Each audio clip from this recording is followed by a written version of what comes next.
ගරු රාමනාදන් අර්ජුනා මන්ත්‍රීතුමා ඔබතුමාට විනාඩි 8ක කාලයක් ලැබෙනවා. විනාඩි 9 තිබ්බා තව එකක් වැඩි කරා කියලා කතා කරලා කිව්වා. බලන්නකො මේ நன்றி மூலாசரண மந்திரத்துமணி அவர்களே. ஏனென்றால் இந்த இன்றைய தினம் வந்து இந்த பாராளுமன்றத்திலே பொதுமக்களுடைய முறைப்பாடு தொடர்பாக சபையினுடைய இந்த நடவடிக்கைகள் தொடர்பாக நடக்கின்ற இந்த விவாதத்திலே இன்றைய தினம் நான் முக்கியமான ஒரு விடயம் ஒன்றை சொல்லணும். மிகவும் மனத்தில் மிகவும் கவலையோடு இதுவரைக்கும் பாராளுமன்ற உறுப்பினராக 2 வருடங்கள் நான் என்னுடைய காலத்தை கழித்திருக்கிறேன் கிட்டத்தட்ட.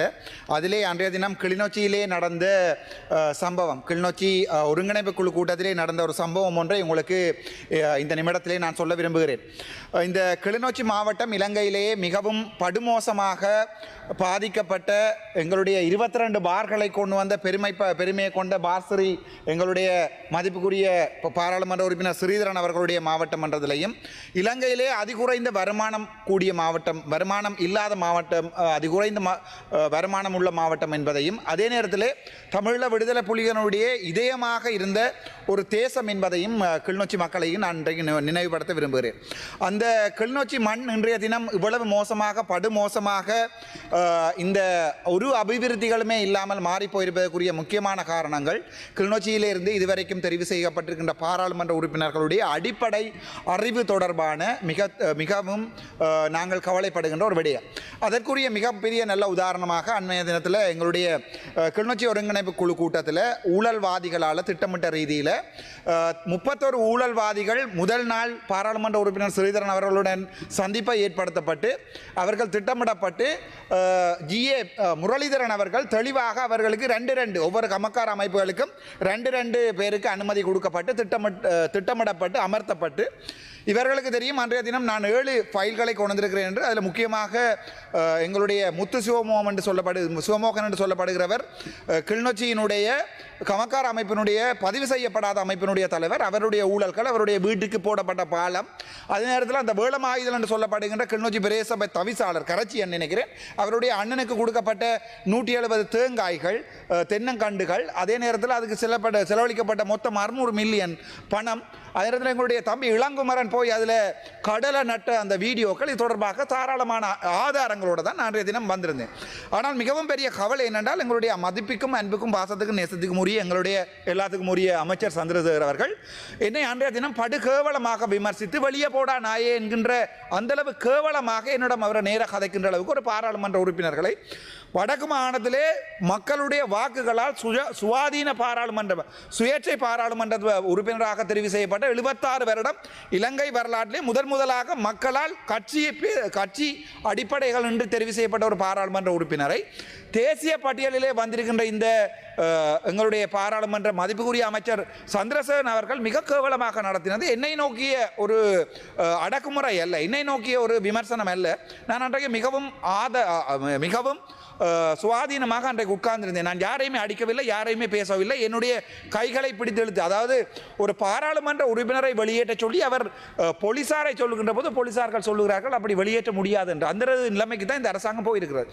இங்கே நான் உங்களுக்கு ஒன்று சொல்ல விரும்புகிறேன் என்றால், இந்த கிளிநொச்சி மாவட்டம் இந்த நிலைமைக்கு வந்திருப்பதற்குரிய முக்கியமான காரணம் அந்த ஊழல்கள். கிளிநொச்சி மாவட்டம் முழுக்க நிறைந்திருக்கின்ற ஊழல்கள். வடக்கு மாநிலத்தை பொறுத்த வரைக்கும் இதுவரைக்கும் சுகாதாரத்துறை இவர்கள்லாம் சொல்வார்களே, நீங்கள் லஞ்ச ஊழல் ஆணைக்குழுவில் முறைப்பாடு செய்யவில்லையா என்று சொல்லுகின்ற இந்த அதிபுத்திசாலிகளுக்கு சொல்லுகிறேன். ஏற்கனவே தெல்லிப்பளை ஆதார வைத்தியசாலை தொடர்பாக லஞ்ச ஊழல் ஆணைக்குழுவிலே நான் முறைப்பாடு செய்திருக்கிறேன் 2 வருடங்களுக்கு முன்னர். அதே நேரத்தில் சாவச்சேரி ஆதார வைத்தியசாலைகள் தொடர்பாக 17 மில்லியன் தொடர்பாக நான் ஏற்கனவே அந்த பிரச்சனை இருக்கிற காலத்திலேயே லஞ்ச ஊழல் ஆணைக்குழுவிலே முறைப்பாடு செய்திருக்கிறேன். இந்த 2 வருடங்களாக இந்த விசாரணையும் நடக்கவில்லை. ஆகவே என்னை பொறுத்த வரைக்கும் இவை பொதுமக்களுக்கு வழங்கப்படுத்தப்பட வேண்டும் என்பதற்குரிய முக்கியமான நோக்கம் தான் இந்த டிசிசி மீட்டிங்களுக்கு நான் வருவது. அதைவிட முக்கியமாக நீங்கள் ஒன்றை பார்க்க வேண்டும்.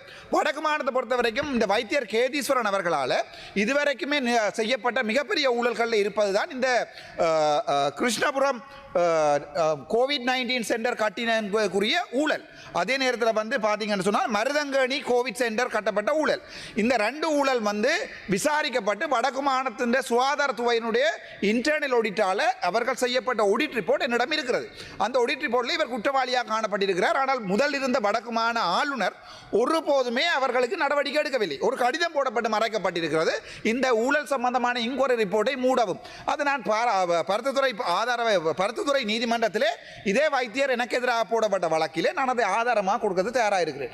இதே தான் தெல்லிப்பளை ஆதார வைத்தியசாலையிலே மில்லியன் கணக்கான காசுகள் 2013ஆம் ஆண்டு தொடக்கம் 2023 வரைக்கும் சேர்க்கப்பட்டதுக்குரிய ஆதாரங்களை எங்களுடைய மதிப்புக்குரிய நீதிபதி நச்மி அவர்களுக்கு நான் சமர்ப்பித்திருந்தேன்.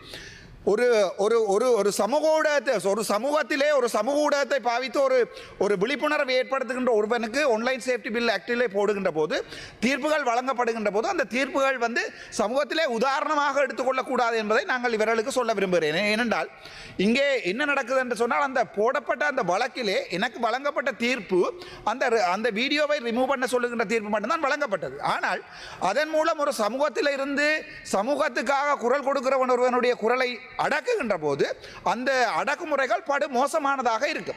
வேற யாருமே இந்த சமூகத்தில் இருந்து அந்த மக்களுக்காக போராட மாட்டார்கள் என்பதையும் நான் உங்களுக்கு இந்த இடத்திலே சொல்லுகிறேன். அதே நேரம் இந்த வேளமாயுதல் என்று சொல்லப்படுவருடைய அண்ணன் உச்சமாளிதனுக்கு கொடுக்கப்பட்ட அந்த அதாவது புகர என்று சொல்வார்கள், அதாவது பசலைகள் தொடர்பான மிகப்பெரிய ஊழல்கள் அங்கே இருக்கிறது. அதைவிட ஒரு 6 மேப் பண்ணி எங்களுடைய முரளிதரன் அவர்கள் அந்த ஆற்றிலே இந்த කාලය තව විනාඩි 2යි කරු මන්ත්‍රීතුමනි. தித்வா புயல் நேரம் இது நடந்த என்று சொல்லி இருக்கிறார்கள் என்று சொல்லி காசு கொடுத்துருக்காங்க ஊழல் தொடர்பான இதுகள் எனக்கு இருக்கிறது. විනාඩි 9ක් තිබ්බා පොඩ්ඩක් බලන්න. හැබැයි මම තව මේක කරුණාකරලා මේක සිංහලෙන් කියන්න ඕන මට. එදා මට අවිල්ලා අපේ ඇමති කෙනෙක් මේ රාමලිංගන් චන්ද්‍රසේකර මන්ත්‍රී ඇමතිතුමා මගෙන් අවිල්ලා DCC මීටින් එකේ මම මිනිසුන්ගේ ප්‍රශ්න ගැන ආපු ප්‍රශ්නයකට මට ප්‍රශ්න අහන්න දෙන්න නැතුව මට පට කුණුවරපින් බැනලා මට එළියට යන්න කියලා බනිනවා කියන්නේ අනුර කුමාර සනායතුමා ඔබතුමාලා තමයි අපිට කිව්වේ මේ රටේ වංජා දූෂණ ගැන ඔබතුමාලා කටයුතු කරනවා කොයි හරි ආකාරයකින් කොයි හරි ෆයිල් එකක් තියෙනවා නම් අරන් එන්න කියලා. අපිත් ඒක විශ්වාස කරලා මං ගවිලා මේ වංජා දූෂණ කොමිටියකින් කම්ප්ලයින්ට් එකක් දැම්මා. ඊට අමතරව මං ගාව 5-6ක් තියෙනවා. ඒවත් මම මේ ජනාධිපතිතුමාට ලියුමක් දැම්මා. ජනාධිපතිතුමා නලින්ද ජයතිස්ස ඇමතිතුමාට ලියුමක් දැම්මා ඒක ගැන විමර්ශන කරන්න කියලා. දැන් අවුරුදු 2ක් ගිහිලා ඒක විමර්ශනයක් කරලා නැහැ. උතුරේ ජෙෆ්නා ටීචින් හොස්පිටල් එකේ මේ කබඩාව බෙහෙත් ගබඩාව පුච්චුවා ඒක ගැන කිසි විමර්ශනයක් අද වෙනකන් ගිහිලා නැහැ. ඒට අමතරව ඒක ගැන මේ ඩිස්ට්‍රික්ට් සම්බන්ධකරණ කමිටුව අපි කතා කරන යනකොට ජනාධිපතිතුමා පොඩ්ඩක් හිතලා බලන්න අපේ වගේ මේ පාර්ලිමේන්ත් මේ මෙම්බර්ස්ලාට කිසි ආරක්ෂාව දෙන්න නැතුව ඔබතුමාලාගේ මර කල්ලියෝ අවිල්ලා අපිට ඒ වීඩියෝ බලන්න ඒ වීඩියෝ වල අවිල්ලා අපිට ගහනවා. ඒ වීඩියෝ තියෙනවා ඒක. ඊට අමතරව අපිට නඩුවක් දාලා අපිට මේ ආරක්ෂාව දෙන්නත් බෑ කිව්වා. අන්තිමට අපිට ගිනියාවි දීලා ඒක තව ඒක එළියට ගත්ත එකට නඩුවක් දාලා හිරේ කරා. ඒ නිසා මම විශ්වාස කරනවා අර අපේ ඇමති මේ ජනාධිපතිතුමා නිකන් අර ජෝසිද රාජපක්ෂගේ පරණ 2009 2013 ගහපු බඩුවක් හොයාගෙන අවිල්ලා ස්ටේට්මන්ට් අරන් ඒක කරන්නේ නැතුව උතුරේ මේ ඇති වෙන්න තියෙනවා මේ වංජා දූෂණ ගැන. අපි ඒක පෙන්නලා දෙනවා. අන්තිමට වෙන්නේ අපිව ඔබතුමායි කාලය අවසానයි කරු මන්ත්‍රීතුමා. ඉවර කරනවා. හැබැයි මම ඕෂලගේරත් කියලා මේ පුත්කලයා ගිහිල්ලා මාව පාර්ලිමේන්තුවේ එළියට දාන්න නඩුවකුත් දාලා තියෙනවා. ඒකෙන් අපේ දෙමළ ජනතාව මේ විශ්වාස කරන්නේ සිංහල ජනතාවට උතුරේ ඉඳන් කවුරු හරි ස්වාධීනම ආවම කැමති නැහැ. ඒ නිසා මේ වගේ දඩුවම් මේ වගේ ඉවත් කරනවා කියලා එම වැරදි මතයක් යනවා. හැබැයි මම මේ වැඩි කාලේ මේ පාර්ලිමේන්තුවේ ඉන්නේ මේ ඔබතුමාට වැඩි කාලේ මේ කරදර කරන්නේ නැහැ. තව සති 2යි සති 3යි ඉන්නේ. අවසන් කරමු. ඉවර කරනවා. ඒ නිසා කරුණා කරලා හිතලා බලන්න කවදාවත් මේ වගේ වෙනම ස්වාධීනම පොලිටිකල් බෑක්ග්‍රවුන්ඩ් එකක් නැති අවිල්ලා එකම පුත්කලයාව ඕගොල්ලෝ පාර්ලිමේන්තුවේ ඉවත් කරනවා කියන්නේ නඩුවක් දාලා සිංහල ජනතාව පොට්ටක් හිතන්න ඕනේ. කවදාවත් ඕගොල්ලෝට ඇත්ත කියන්නේ. හොඳයි අවසන් කරමු කරු මන්ත්‍රීතුමා කාලය අවසానයි. Thank you.